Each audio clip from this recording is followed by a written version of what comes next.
Hey guys, it's Carol. I got it bad, guys. I got it real bad. So, just a little bit of a precursor here. A lot of people who don't write don't really realize that there's more than one kind of writer's block. Now, I've only really come up with 3 kinds. I'm sure there are more out there, but I don't necessarily know what they are. So, if you know of another kind of writer's block, just feel free to leave it in the comments below. So this first kind of writer's block is the one that everybody generally thinks of as being writer's block. It's when you're writing the first draft and you get to a point where everything seems to be coming together and all of a sudden, what is happening?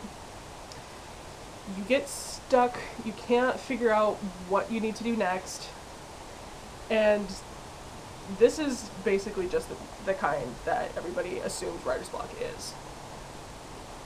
Now, every writer I've ever known has experienced writer's block.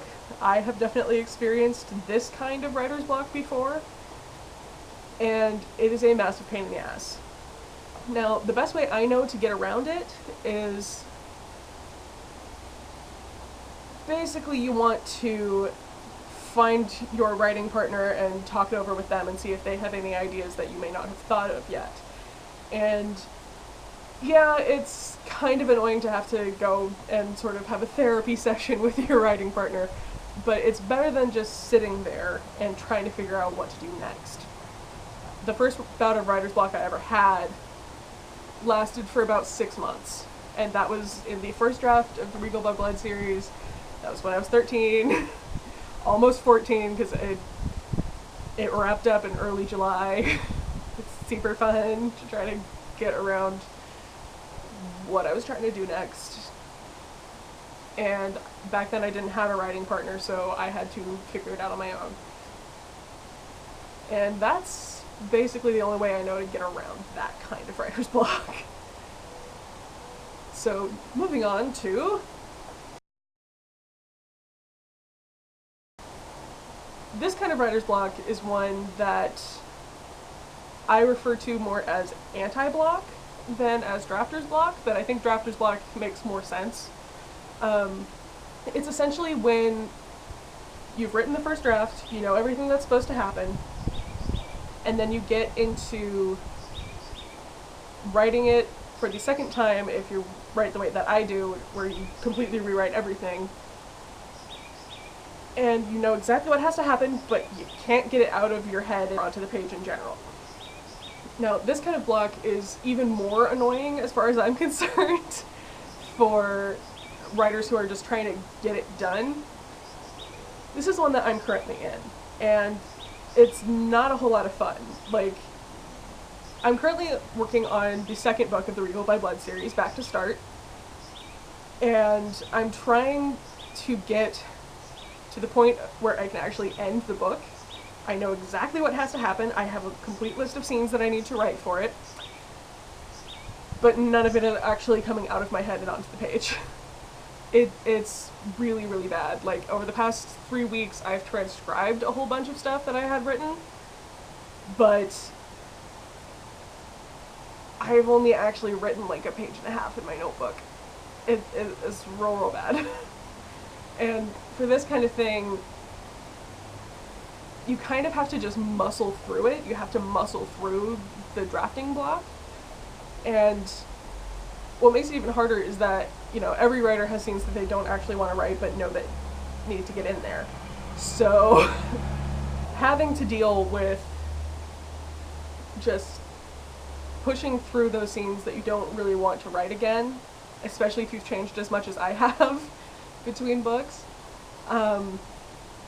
there's not really that much you can do. You can try to write around it until you actually feel like you can get it onto the page correctly, but ultimately you do eventually have to just write that scene that's blocking you. And this is the kind of block that I've had the most often, because you really only get writer's block, the first kind that I talked about, on the first draft. Once you finish the first draft, then you essentially already know what has to happen. You can get a little bit on the second draft, especially if, again, like me, you change drastically between drafts, but you do have to actually understand that drafting block and standard writer's block are two completely different beasts. Now, this third type of writer's block, I'm going to go ahead and call editor's block. It's what I'm in with the first book right now, because with Rose's help, I'm getting notes, I'm figuring out where things need to be tightened up, where things need to be described better or more, or just anything that needs to be fixed. And